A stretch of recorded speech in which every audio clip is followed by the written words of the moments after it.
वालेकुम स्टूडेंट्स, उम्मीद है कि आप सब खैरियत से होंगे।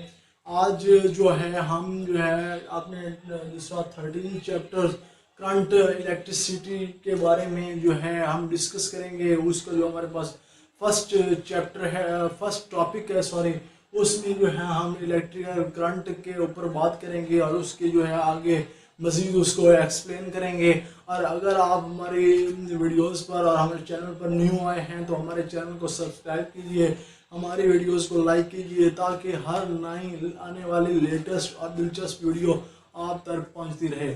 आए हम अपने टॉपिक की तरफ बात करते हैं। पहले हमने पढ़ा था इलेक्ट्रोस्टैटिक चैप्टर में कि चार्जेस एट रेस्ट, वो जो है इलेक्ट्रोस्टैटिक के बारे में हमने बात की थी। लेकिन यहाँ हम करंट इलेक्ट्रिसिटी में हम जो है चार्जेस इन मोशन की बात करेंगे। चार्जेस इन मोशन दो तरीके से है, कांस्टेंट वेलोसिटी, जब कांस्टेंट वेलोसिटी से इसकी मोशन होती है तो करंट इलेक्ट्रिसिटी हो जाती है। जब इसकी जो मोशन वेरिएबल वेलोसिटी होती है तो फिर हमारे पास क्या होती है, करंट इलेक्ट्रोमैग्नेटिज्म। करंट इलेक्ट्रोमैग्नेटिज्म क्या है? करंट इलेक्ट्रोमैग्नेटिज्म जो है ये हमारा नेक्स्ट जो है हम एफएससी की बुक जो है उसके अंदर जो है नेक्स्ट जो हमारे चैप्टर्स आएंगे उनमें हमारा एक चैप्टर जो इलेक्ट्रोमैग्नेटिज्म का है उसके बारे में हम डिस्कस करेंगे।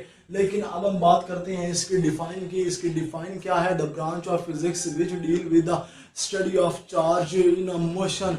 हम इसके बारे में जो study of charges in a motion के हमारे जो चार्ज की मोशन है हम उसके बारे में क्या करेंगे, हम उसके बारे में स्टडी करेंगे। Current electricity. अब हम बात करेंगे इलेक्ट्रिक करंट क्या होता है। इलेक्ट्रिक करंट हमारे पास क्या होता है? The rate of flow of charges का जो है flow through any cross section area, किसी भी हमारे क्रॉस सेक्शन एरिया में से, किसी भी क्रॉस सेक्शन एरिया में से करंट का जो फ्लो होगा ना हम उसे क्या कहेंगे? इलेक्ट्रिकल करंट कहेंगे। और हमारे पास इसका जो फार्मूला आ रहा है, हमारे पास इसका फार्मूला जो है वो हमारे पास I is equal to del Q और डेल टी। डेल क्यू जो चार्ज है, यहाँ पे डेल टी टाइम हम इसे डिनोट करेंगे और I जो है हम इसको रिप्रेजेंट इलेक्ट्रिकल करंट से करेंगे। अब हम बात करते हैं इसके यूनिट्स की। यूनिट्स क्या होते हैं? इसके यूनिट्स है unit of the current is ampere. इसका यूनिट जो है एम्पियर है।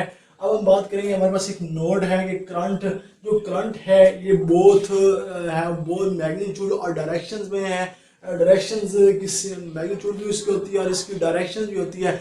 लेकिन मैं एक अहम राज से पर्दा उठाने लगा हूँ कि यहाँ पर देखें कि हमारे पास जो है मैग्नीट्यूड एंड डायरेक्शन है तो ये तो वेक्टर क्वांटिटी होनी चाहिए थी, लेकिन ये स्केलर क्वांटिटी, लेकिन ये तो स्केलर क्वांटिटी है इलेक्ट्रिक करंट। तो यहाँ पे क्वेश्चन स्टूडेंट्स को जो है काफ़ी कंफ्यूज करते हैं। लेकिन इसका मैं आंसर दूंगा आपको अभी, बिकॉज क्योंकि it does not obey the rule of vector additions. क्योंकि करंट को हम किसी भी सीमत में उसकी डायरेक्शन बता सकते हैं और उसकी मैग्नीट्यूड लिख सकते हैं। लेकिन जो है अब हम अगर वेक्टर क्वांटिटी होती तो हमें इसको जो है वेक्टर एडिशंस के रूल्स के मुताबिक प्लस माइनस वेक्टर्स को ऐड करके, तो लेकिन ये वेक्टर क्वांटिटी तो ना हुई, लेकिन बेशक ये जो है मैग्नीट्यूड और डायरेक्शन सेम रखती है वेक्टर की तरह। लेकिन इस वजह से इसको हमने क्या कहा?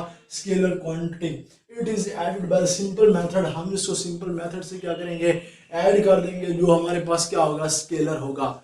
अब हम बात करेंगे एम्पियर, इसके यूनिट्स की डिफाइन की बात करते हैं तो हमारे पास इसके यूनिट्स, अब यूनिट्स का इसका आंसर क्या होगा? इसकी डिफाइन है कि if 1 coulomb charge passes through any cross section, if 1 coulomb charge pass करता है, पास किसमें से करता है? किसी भी क्रॉस सेक्शनल एरिया में से इन अ 1 सेकेंड में 1 कूलम चार्ज जो है किसी भी क्रॉस सेक्शन एरिया में से जब पास करता है उसको हम is also known as ampere कहते हैं। अब हम बात करेंगे करंट की डायरेक्शंस के बारे में।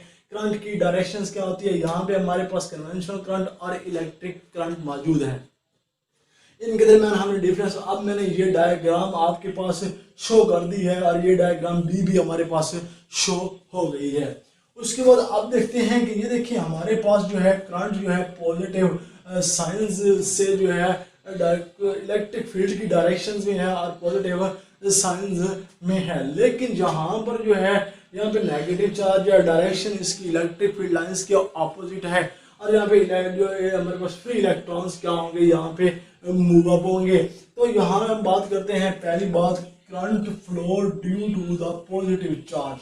जो करंट होगा फ्लो होगा due to the positive charge की सीमत में। तो ये जो है पॉजिटिव चार्ज, अगर पॉजिटिव चार्ज की तरफ ये फ्लो होता है तो फिर हमारे पास जो इलेक्ट्रिक फील्ड की डायरेक्शन और इसके चार्ज की जो डायरेक्शन है वो तो सेम हो गई, ठीक है। अब हमारे पास जो है फ्लो फ्रॉम हाई पोटेंशियल, ये जो है एक हाई पोटेंशियल से लो पोटेंशियल की तरफ क्या होता है, लो पोटेंशियल की तरफ ये बहता है, फ्लो करता है। और उसके बाद थर्ड बात है कि flow in the directions of electric field. मैंने आपको बता दिया कि फ्लो ऑफ इसकी जो चार्ज की फ्लो है उसकी डायरेक्शन जो है इलेक्ट्रिक फील्ड लाइंस की डायरेक्शंस के मुताबिक है। तो ये हमारे पास करंट, कन्वेंशनल करंट हो गया। लेकिन अब हम बात करेंगे इलेक्ट्रिक करंट। इलेक्ट्रिक करंट क्या होता है? इलेक्ट्रिक करंट हमारे पास electric current due to negative charge. Electric current हमारे पास नेगेटिव चार्ज है, लेकिन नेगेटिव चार्ज की डायरेक्शन यूं है, but in opposite direction of electric field. Electric field lines, electric field की जो है इसकी डायरेक्शन क्या होगी, अपोजिट होगी। जब इसकी डायरेक्शन करंट की जो है नेगेटिव साइंस की डायरेक्शन यूं है तो करंट की डायरेक्शन क्या होगी, यूं होगी। तो ये क्या होंगे, एक दूसरे के अपोजिट होगी। फ्लो फ्रॉम लो पोटेंशियल से हाई पोटेंशियल, ये लो पोटेंशियल से क्या करता है, हाई में जो है ये मूव अप करता है। उसके बाद ये फ्लो क्या करता है, फ्लो अगेंस्ट द, ये जो है इलेक्ट्रिक फील्ड लाइंस की मुज़ाहमत में, अगेंस्ट, उसके खिलाफ जो है दूसरा क्या करता है, डायरेक्शन इसकी क्या होती है, इलेक्ट्रिक फील्ड लाइंस की डायरेक्शंस होती है। देखिए अब हम बात करेंगे करंट थ्रो और मेटालिक कंडक्टर की। करंट थ्रो मेटालिक कंडक्टर्स क्या होते हैं, हमारे पास जो एटम्स हैं, ये एटम्स ऑफ कंडक्टर्स जो है ये हमारे पास क्या है, रिजिडली बाउंड है। ये हमारे पास क्या है, रिजिडली बाउंड है। और इनके दरमियान ये जो हमारे पास है ये मॉलिक्यूल्स जो है, ये हमारे पास जो ये एटम्स हैं, ये हमारे पास क्या है, एटम्स हैं। और ये जो हमारे पास है ये तो ये हमारे पास क्या है, इलेक्ट्रॉन्स है। ये हमारे पास इलेक्ट्रॉन्स हैं और इलेक्ट्रॉन्स जो है ये हमारे मूव कर रहे हैं। तो अब क्वेश्चन पैदा होता है कि how we can to move electrons. Electron move कैसे कर रहे हैं, तो just like spreading of gas in the environments. ये देखिए जस्ट लाइक, ये देखिए हमारे पास जो है ये गैस है और इन्वायरमेंट्स इस तरह जो है हमारे पास गैस जो है इन्वायरमेंट्स के अंदर जो है दूसरा फैल गई है। तो इसी तरह हमारे जो ये एटम्स हैं अगर ये बाउंड है, दूसरा बाउंडली कॉन्टैक्टेड है, ठीक है, मेटल्स इनकी बॉडी कनेक्टेड है, तो ये इलेक्ट्रॉन्स ये क्या करेंगे, ये फ्रीली मूव कर सकते हैं। अब बताते हैं कि in metallic the valence electrons are not attached to the atoms. इन electrons are not attached to the atoms and are free to move. ये क्या करेंगे, फ्री टू मूव हो जाएंगे। उसके बाद है the free moving electrons are called, जो फ्री मूविंग इलेक्ट्रॉन्स हैं वो क्या होंगे, फ्री मूव करेंगे। अब हम बात करेंगे these electrons are in a random motion. इसमें जो है इलेक्ट्रॉन्स जो ये हमारे हैं ये क्या करेंगे, ये रैंडम मोशन में होंगे। उसके बाद ये जो motion just like of a gas molecules, जो हमारी जो मोशन होगी ये क्या होगी, just like a gas molecules में होगी। अब हम बात करेंगे absence of external electric field. अब देखिए कि मोशन जो है हमारे मॉलिक्यूल्स की जो है गैस मॉलिक्यूल्स की तरह होगी। और अब हम बात करते हैं absence of external electric field और presence of external electric field. अब ये देखिए कि हमारे पास ये जो है ये जो दूसरे हैं हमारे मोशंस ऑफ इलेक्ट्रॉन्स हैं, ये हमारे फ्रीली मूव कर रहे हैं। जो इनकी कभी पॉजिटिव है कभी जो है इनकी डायरेक्शंस जो है दोनों तरफ हैं। तो अब हमारे पास इलेक्ट्रिक फील्ड इलेक्ट्रॉन्स जो है वो फ्लो होंगे लेफ्ट टू राइट, लेफ्ट भी होंगे और राइट साइड पे भी क्या होंगे, फ्लो होंगे। और जो नेट इलेक्ट्रिक, अब देखेंगे एक तरफ वो जो लेफ्ट साइड पे फ्लो होंगे और दूसरी तरफ वो क्या होंगे, राइट साइड पे जब वो फ्लो होंगे तो हमारे पास क्या होगा, जो absence of electric net current होगा वो जीरो हो जाएगा। जब नेट करंट जीरो होगा तो हमारी वेरी फास्ट रैंडम मोशन होगी। उनकी इलेक्ट्रॉन्स की क्या होगी, मोशंस क्या होगी, रैंडम होगी, कभी फ्रीली मूव करेंगे, ठीक है, किसी भी जान रैंडम नहीं मूव करेंगे, उनकी कोई डायरेक्शन से नहीं होगी। और thermal motions due to the room temperatures, और रूम टेम्परेचर्स के मौके पर ये क्या होंगे, थर्मल टेम्परेचर होंगे। उसके बाद हम बात करते हैं velocity up to several 100 kilometre, इसकी वेलोसिटी होगी वो 100 किलोमीटर पर सेकंड होगी सेवरल। अब बात करते हैं presence of external electric field. हमारे पास ये जो है अब हमने इसकी बैटरी जो है यहाँ पे सेटअप कर दिया। जो बैटरी जो है वो पॉजिटिव टू नेगेटिव है, लेकिन जहाँ पे हमारे जो इलेक्ट्रॉन हैं एक एक्सटर्नल इलेक्ट्रिक फील्ड सेटअप हो गया। जब बैटरी हमने कनेक्ट की है इसके साथ, जब बैटरी कनेक्ट हो गई तो हमारे पास जो हमारे इलेक्ट्रॉन्स हैं, मोशंस ऑफ इलेक्ट्रॉन है, वो तो हमारे पास है।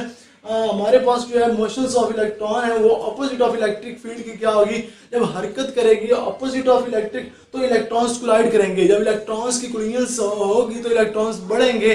जब इलेक्ट्रॉन्स बढ़ेंगे तो हमारे पास जो है होगा हमारा डिस्प्लेसमेंट होगा, वो हमारे क्या होगा, रिड्यूस हो जाएगा। जब वो रिड्यूस होगा तो हमारे पास जो है हमारे पास जो स्पीड है, एवरेज जो हमारे पास स्पीड होगी वो भी क्या हो जाएगी, रिड्यूस हो जाएगी। और जब हमारे पास स्पीड रिड्यूस होगी, वेलोसिटी हमारे पास एवरेज वेलोसिटी रिड्यूस होगी, तो एवरेज वेलोसिटी को वो क्या करेगा, ड्रिफ्ट वेलोसिटी में चेंज कर देगा। अब यही बात हम ध्यान करेंगे कि हमारे पास जब बैटरी हमने कनेक्ट की तो हमारे पास क्या हो गया, एक्सटर्नल इलेक्ट्रिक फील्ड क्या हो गया, सेटअप हो गया। जब एक्सटर्नल इलेक्ट्रिक फील्ड सेटअप हुआ तो हमारे इलेक्ट्रॉन्स मूव क्या कर रहे हैं, इलेक्ट्रिक फील्ड की डायरेक्शन तो इस साइड पे है, और जो इलेक्ट्रॉन्स हैं वो मूव कर रहे हैं, किस जाने मूव कर रहे हैं, हमारे जो इलेक्ट्रॉन्स जो हैं वो नेगेटिव टू पॉजिटिव है। लेकिन बैटरी जो है हमारा सेटअप है वो तो पॉजिटिव टू नेगेटिव है, तो इसकी डायरेक्शंस क्या होगी, ऑपोजिट होगी। जब डायरेक्शंस ऑपोजिट हुई तो उसके बाद इलेक्ट्रॉन्स ने कोलाइड किया। इलेक्ट्रॉन्स जब बहुत ज़्यादा कोलाइड करना शुरू कर गए